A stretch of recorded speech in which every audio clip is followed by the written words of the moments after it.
Hola a todos, mi nombre es Malena Brescia, yo soy ayudante de la Cátedra 1 de Farmacología de la Facultad de Medicina de la Universidad de Buenos Aires y hoy conmigo van a estar viendo la farmacología de la diabetes. Para comprender esta clase es importante plantear ciertos objetivos. En primer lugar, vamos a reconocer las alternativas terapéuticas que se aplican para cada tipo de diabetes. En segundo lugar, vamos a conocer la clasificación de los distintos fármacos utilizados para esta patología.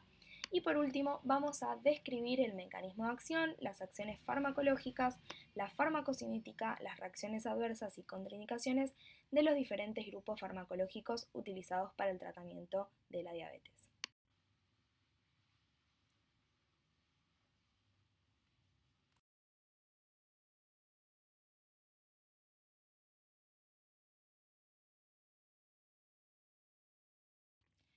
Vamos a comenzar entonces definiendo la diabetes mellitus.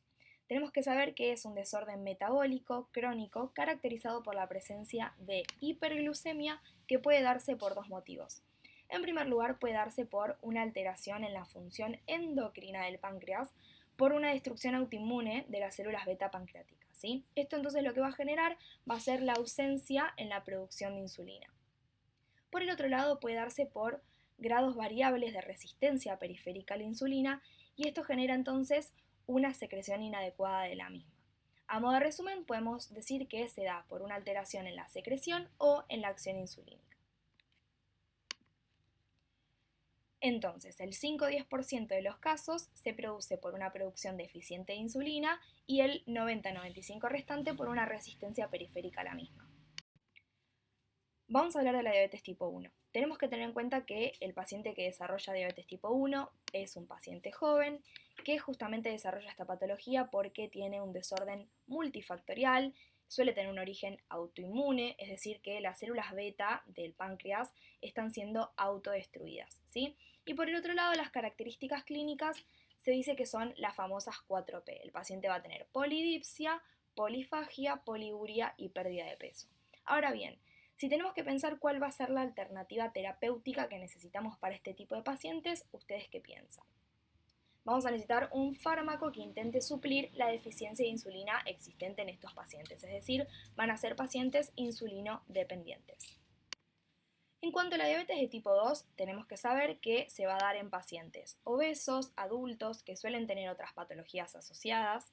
Este paciente va a presentar insulinoresistencia. ¿Qué quiere decir esto? Que los tejidos periféricos no responden de manera adecuada al estímulo insulínico. Vimos que había una hiperglucemia marcada, como mencionamos anteriormente, entonces el páncreas de estos pacientes responde con una mayor secreción de insulina para tratar de compensar esta hiperglucemia y esta resistencia que presentan. Pero este estímulo resulta insuficiente, ¿sí? Entonces, en última instancia, tenemos que saber que el páncreas de estos pacientes se agota. ¿Esto qué quiere decir? Que en un primer momento el paciente no va a ser insulino dependiente, pero en un último momento sí lo va a ser. En cuanto a la clínica, tenemos que saber que es una clínica insidiosa de desarrollo lento y que finalmente va a tener repercusión en órganos blancos. Ahora, ¿cuál va a ser la alternativa terapéutica que necesitemos para este tipo de pacientes? Bueno, en primera instancia vamos a necesitar un fármaco que intente mejorar o disminuir la insulinoresistencia y en última instancia, entonces intente suplir la deficiencia de insulina existente. Adentrándonos con lo que es el tratamiento de la diabetes, tenemos que saber que existe el tratamiento no farmacológico y el tratamiento farmacológico. Dentro del tratamiento no farmacológico, lo que vamos a buscar es que el paciente elimine todos los factores de riesgo que tiene, como por ejemplo el sobrepeso, que trate de mantener su glucemia en valores normales, vamos a pedirle que trate de mantener una alimentación adecuada y además que trate de hacer ejercicio físico, ¿sí? Y por el otro lado, el farmacológico, vamos a ver que tenemos diferentes alternativas terapéuticas. Bueno, ahora vamos a hablar de las alternativas terapéuticas que tenemos para el tratamiento de la diabetes. Es importante saber clasificar estos fármacos, entonces vamos a empezar por eso. En primer lugar tenemos a las insulinas. En segundo lugar vamos a conocer las biguanidas y las tiazolidinedionas, que lo que hacen es incrementar la sensibilidad a la insulina. Por el otro lado, vamos a hablar de las sulfonilureas y las glínidas, que lo que van a hacer es estimular la secreción de insulina. Por el otro lado vamos a tener los inhibidores de la alfa-glucosidasa que van a intervenir en lo que es la absorción de la glucosa. Vamos a hablar también de los análogos de GLP-1 y los inhibidores de DPP-4, que ya vamos a ver bien qué son, pero lo importante es que van a mimetizar a las sincretinas. Y por último vamos a hablar de los inhibidores SGLT2 que van a intervenir en lo que es la reabsorción de glucosa a nivel renal. Bueno, vamos a arrancar entonces con insulina, que es un tema importantísimo. Antes de empezar a profundizar sobre insulina, es importante tener en cuenta algunos objetivos, ¿sí? Vamos a describir el mecanismo de acción, las acciones farmacológicas, la farmacocinética y los efectos adversos de la insulina. Vamos a conocer la clasificación en función de la duración de acción de las insulinas.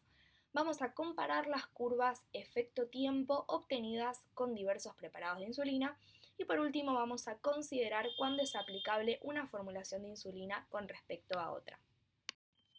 Ahora sí, volviendo a insulina, tenemos que saber que la insulina es un polipéptido que está formado por dos cadenas de 21 y 30 aminoácidos, que es liberada al torrente sanguíneo por la fusión de los gránulos que contienen a la hormona con la membrana de la célula beta pancreática. Algo importante que tenemos que saber es que el factor principal que controla la liberación de la insulina es la concentración de glucosa en sangre. Entonces, la glucosa va a ingresar a la célula beta pancreática y va a ser metabolizada a través de la vía glucolítica, ¿sí? Esto va a generar entonces ATP. No solo va a generar ATP, sino que va a generar un incremento en la relación ATP-ADP en el interior celular, lo que va a ocasionar que se cierren los canales de potasio ATP dependientes. Como consecuencia del cierre de estos canales, se va a despolarizar la membrana de la célula y se van a activar los canales de calcio voltaje dependientes de tipo L y va a ingresar calcio hacia el interior celular. Al aumentar la concentración de calcio intracelular, se va a producir la exocitosis de los gránulos de secreción de insulina, ¿sí? Por el otro lado, tenemos que saber que hay algunos otros factores que aumentan la secreción de insulina, como la presencia de incretinas, glucagón y el péptido inhibidor gastrointestinal. Una vez liberada, la insulina va a ejercer su efecto tras unirse a un receptor específico, con actividad tirosinquinasa, ¿ok? Al unirse a dicho receptor, se produce la autofosforilación del dominio intracelular del receptor, lo que va a estimular la actividad catalítica del mismo. Como consecuencia se van a fosforilar los sustratos del receptor que se denominan IRS1 e IRS2, de manera que pueden asociarse a la fosfatidilinositol 3-quinasa, ¿sí? Esta enzima lo que va a hacer es catalizar la formación de fosfatidilinositol trifosfato, el cual va a estimular la actividad proteinquinasa dependiente de fosfatidilinositol 1, que a su vez va a fosforilar y activar a la proteinquinasa C y a la proteinquinasa B. La PKC y la PKB van a estimular la traslocación de los GLUT4 hacia la membrana plasmática y de esta manera va a aumentar la captación de glucosa, sobre todo en el músculo y en el tejido adiposo. Por el otro lado, PKB va a fosforilar e inactivar a la glucógeno sintetasa quinasa y como consecuencia entonces va a estimular a la glucógeno sintasa. Por el otro lado, va a reducir la expresión de genes implicados en la gluconeogénesis. Bueno, no desesperen con todo lo que vimos antes, porque van a ver que lo más importante es cómo repercute toda esa cascada de señalización en lo que son las acciones de la insulina. Vamos a ver que la insulina va a tener acción a nivel del hígado, a nivel del tejido adiposo y a nivel del músculo, ¿sí? Tenemos que tener en cuenta que la insulina es una hormona anabólica que va a favorecer la captación, la utilización y el almacenamiento de la glucosa en diversos tejidos. ¿Ok? Entonces, vamos a empezar a ver qué acciones presenta a nivel de cada tejido. A nivel del hígado, vamos a ver que reduce la gluconeogénesis hepática, a su vez va a aumentar la glucogenogénesis hepática, va a aumentar la glucólisis y va a aumentar la síntesis de proteínas. Por el otro lado, en el tejido adiposo, va a aumentar la expresión de los GLUT4, va a disminuir la lipólisis y va a aumentar la lipogénesis. Y por último, en el músculo vamos a ver que también estimula los GLUT4, va a aumentar la glucogenogénesis como lo hacía a nivel hepático y también va a aumentar la síntesis de proteínas. Un concepto importante a saber es que la insulina presenta un patrón de secreción fisiológica, ¿sí? ¿Para qué nos sirve a nosotros saber esto? Bueno, porque cuando nosotros hagamos un tratamiento con insulina, lo que vamos a buscar hacer es tratar de imitar este patrón de secreción fisiológica, ¿sí? Entonces, tenemos que saber que hay como dos estadios en esta secreción. Vamos a tener, por un lado, una insulinemia basal, que ya vamos a ver con qué tipo de insulina la vamos a poder conseguir, y por el otro lado también existen lo que son los picos postprandiales de insulina, que se dan justamente luego de cada comida. Ya vamos a ver también que los vamos a poder imitar con un tipo determinado de insulina. Bueno, vamos a hablar ahora de los tipos de insulina, ¿sí? Tenemos que tener en cuenta que van a existir los análogos, que son fármacos que van a presentar mínimas modificaciones de la secuencia aminoacídica, que permiten mejorar las propiedades farmacocinéticas de la insulina, y por el otro lado la insulina humana, que va a ser idéntica a la insulina endógena o fisiológica, ¿sí? Una cosa importante a tener en cuenta es que nosotros ahora vamos a completar este cuadro, vamos a clasificar a la insulina, pero en base a su inicio y duración de acción según la vía de administración subcutánea. ¿Sí? Este concepto es importante que lo retengan. Ahora bien, vamos a comenzar entonces con las insulinas de acción ultra rápida, ¿sí? Los ejemplos que tenemos son la insulina Lispro, la glulicina y la aspartica. Van a tener un inicio de acción de 10 a 20 minutos, por eso se dice que son ultra rápidas. Su pico de acción va a ser a la media hora, una hora más o menos de haberla administrado, y la duración de acción va a ser de 3-4 horas. También existen las insulinas de acción rápida. Como ejemplo tenemos la regular, corriente o cristalina. Tengan en cuenta que son todos sinónimos, ¿sí? No son distintas insulinas. Tenemos la regular, corriente o cristalina.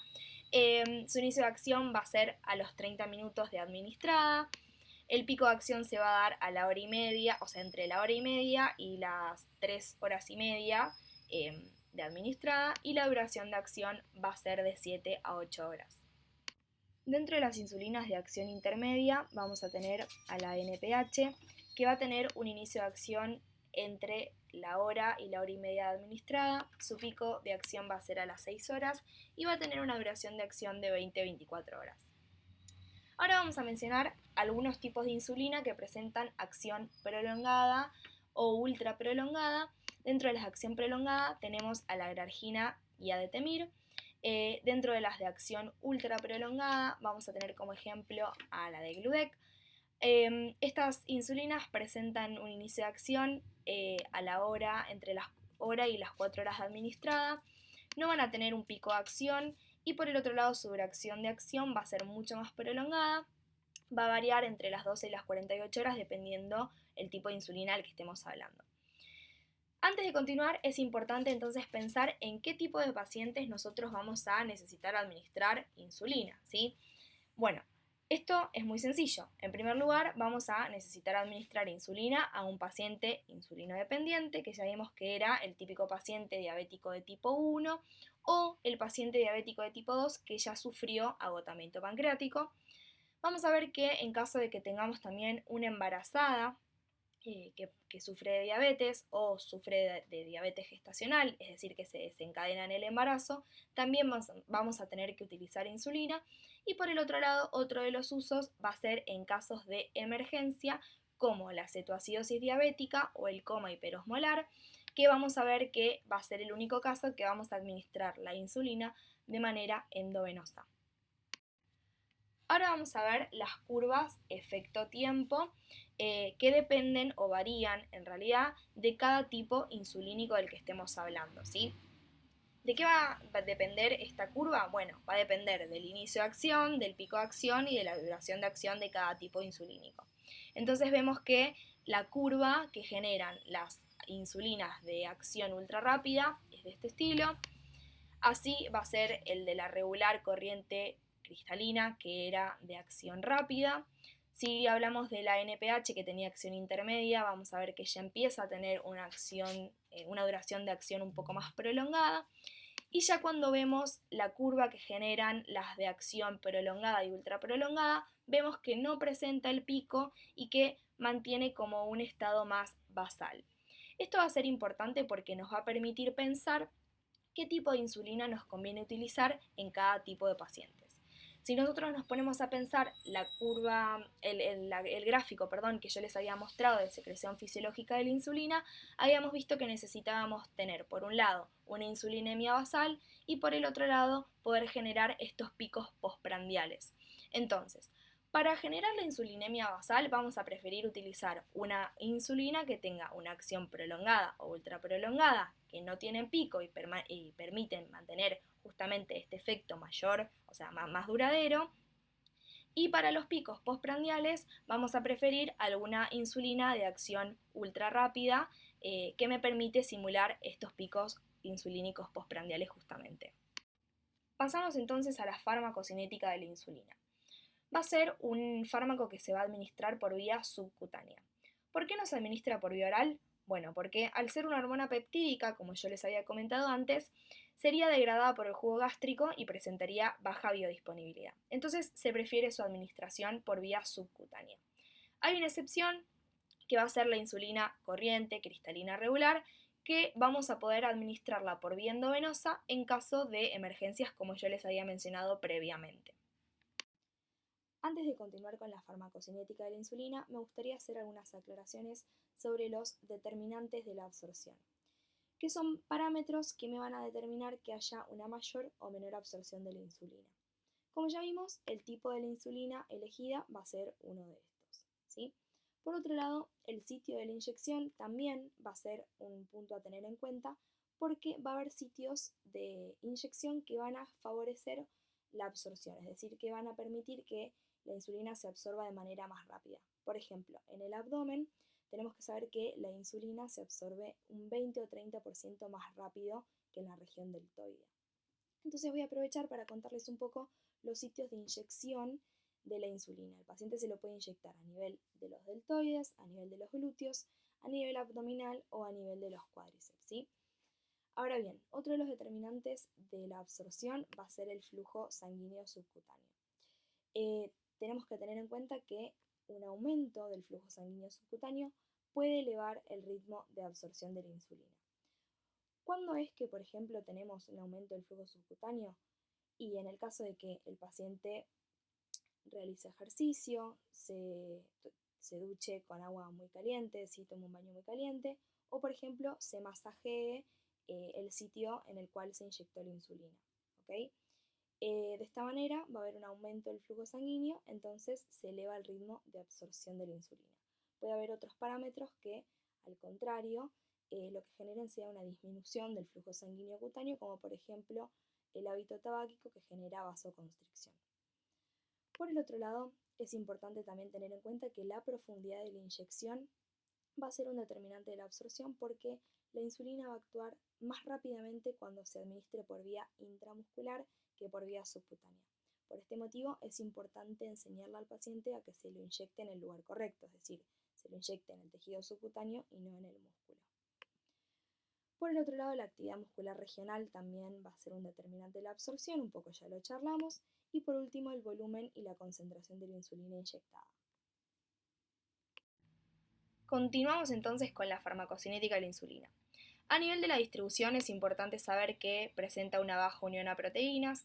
En cuanto a su metabolismo, presenta un metabolismo hepático. Hay que saber que la vida media de la insulina es de 5 a 10 minutos, independientemente del tipo de insulina que nosotros estemos administrando, ¿sí?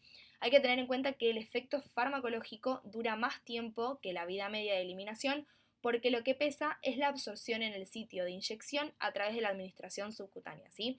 Entonces, importante, independientemente del tipo de insulina que yo administre, la vida media de la insulina es 5-10 minutos. Y por último, su eliminación va a ser por vía renal. Para ir terminando con insulinas, vamos a hablar un poco de los efectos adversos.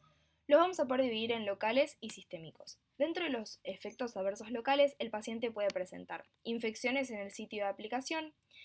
Por esto va a ser importante explicarle al paciente que tiene que tener una correcta asepsia del lugar previo a inyectarse la insulina. Por el otro lado, puede tener lo que son las lipodistrofias, que pueden ser por hipertrofia, como vemos en la foto de arriba, o atrofia, como vemos en la foto de abajo, ¿sí? Esto se da por una técnica inadecuada de la inyección subcutánea. Entonces, lo que le vamos a recomendar al paciente es que vaya alternando el sitio de inyección. ¿De qué manera? Bueno, vamos a decirle que lo vaya haciendo en cuadrantes, es decir, que alterne la inyección de la insulina por cuadrantes. En el sitio que él elija, lo vaya haciendo de esta manera. Y por último, puede tener reacciones alérgicas. Ahora bien, si pensamos en los efectos adversos sistémicos que puede presentar, el más importante y fundamental, que no pueden olvidarse jamás, es que la insulina genera hipoglucemia. ¿Cómo definimos a la hipoglucemia? Bueno, va a ser la disminución de la glucemia por debajo de 70 miligramos decilitro como punto de corte, ¿sí? La hipoglucemia también puede ser sintomática, es decir, que puede estar acompañada de síntomas como mareos, temblores, sudoración, escalofríos, el paciente también puede estar un poco confuso, o puede ser asintomática. Otro efecto adverso importante va a ser la hipocalemia, que se va a dar por la estimulación de la bomba sodio-potasio ATPasa generada por la insulina. Además, estos pacientes van a tener un aumento de peso marcado porque, como ya vimos, la insulina es una hormona anabólica. Y por último, también se vio que pueden presentar edema insulínico.